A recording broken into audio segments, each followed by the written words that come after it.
So thanks y'all for being here, and I hope that you'll keep fighting and stay in this. Let's go, Rick! Yeah, so I've been called in for a conduct hearing regarding some alleged charges for our October 7th march.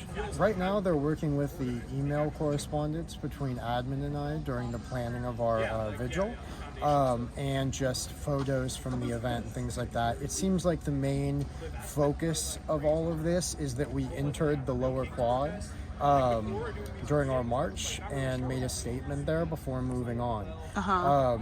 I would say, that the quad is one of the most public spaces in the university. I think that it's a space where we've had tons of protests in the past without issue.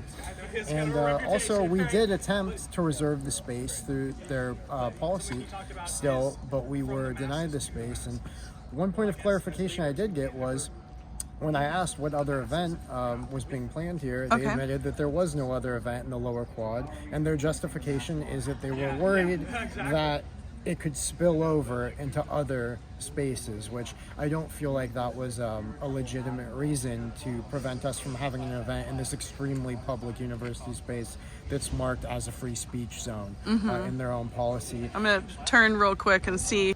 Yeah.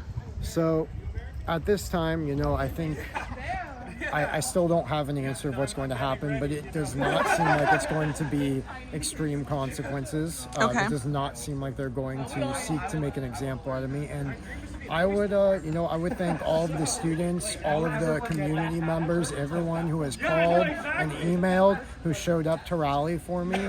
I think it's definitely had an impact. I ran into the president yesterday when I went to go view my records, and he was very clear, that he was supportive of what we've been doing, and that he wanted more protests on campus. So I really hope that he'll take action to make that more accessible.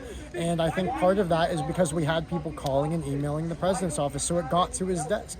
I think a lot of things might go over his head. So thank you to everyone who did call and email and got the message through. I think this is a continuing struggle. As we know, this is a CSU-wide policy, right? It's not just our university admin that are looking at this. It's an overarching policy, and these changes were brought down from the governor and probably even over his head. So it's a bottom-up fight where we need this policy to be completely changed on a system-wide level, and that's going to take a lot of fighting, and it's going to take a lot of advocacy, and we encourage people to keep fighting, because universities have always been a space of political struggle and education. Throughout our campus's history, it's been a consistent presence on our campus. Our president here during the Vietnam protests stood with the protesters and advocated for it. And I think that's the same kind of advocacy we want to see now, and that I want to see now. I want to see them stand with us and say, you know what?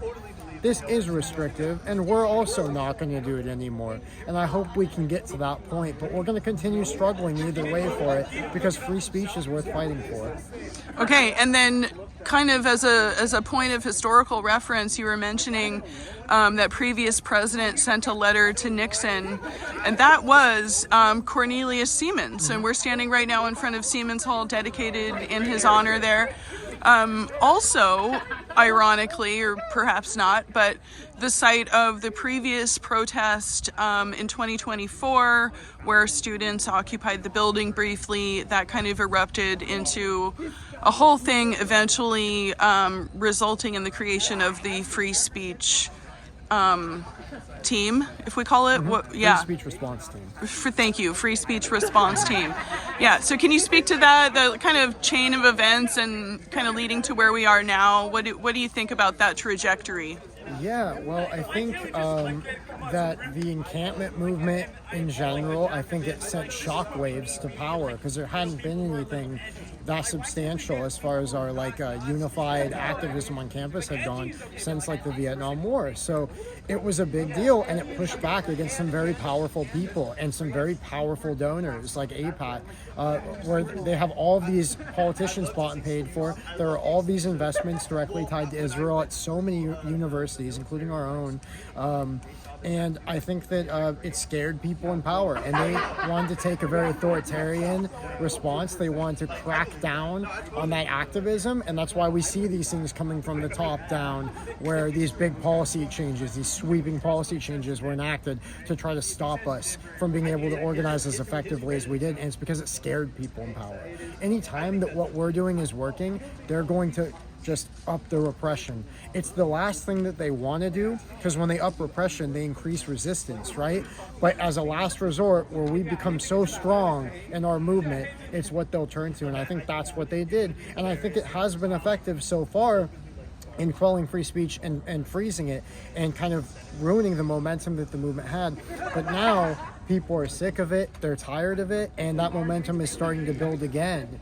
And we've realized that it's not just going to go away, that this isn't just a temporary thing. If we allow it to continue the way that it is, it will only get worse, and we will only have more trouble organizing effectively for other issues. So we have to push back. Okay. And now, lastly, you got to go into a second round of that meeting, right? What do you anticipate?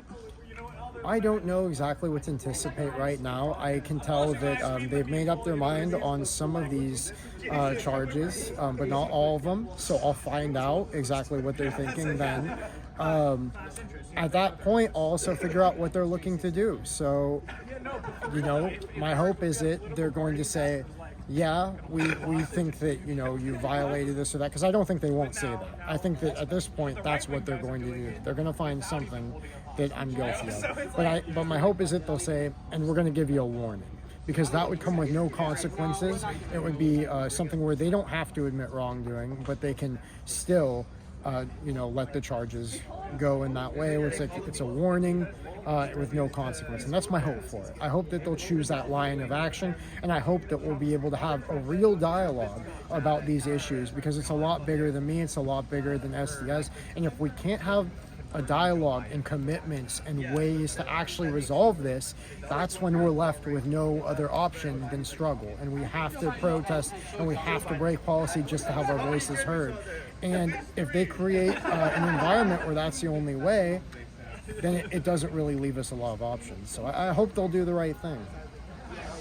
Okay, thank you. Any further thoughts?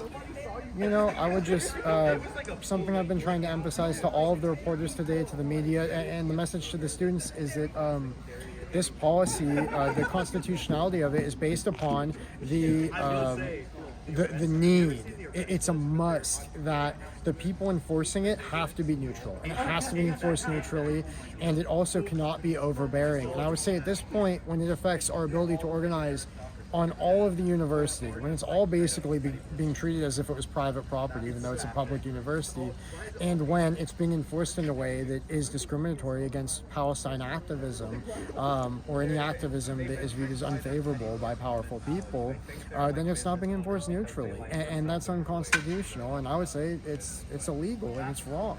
I think we have a right to have our voices heard, and I think we have a right to stand with Palestine. When we have people who are facing genocide, settler colonialism, apartheid, who have been just forced into starvation brutally, when we're trying to stand up for them and we're trying to bring attention to these issues, and we're met with repression, I think it sends a really bad message to the state of free speech and to where our hearts are at in this country, where the people of power are at. They should be willing to work with us on these things. They should be willing to admit to these things. But to try to repress us and suppress it, I think that's the wrong direction. Okay, thank you for your time, Rick. And we'll keep up on this and hope to hear what happens. What you say your job is, you are doing that with your actions. Well, I do disagree with that, but I'm Well, that's not a disagree thing. I just told you what you are doing, and you cannot answer my questions. When student rights are under attack, what do we do? Stand up, fight back! What do we do? Stand up, fight back! Wow. So true. Yeah. What do we do? Stand up, fight back!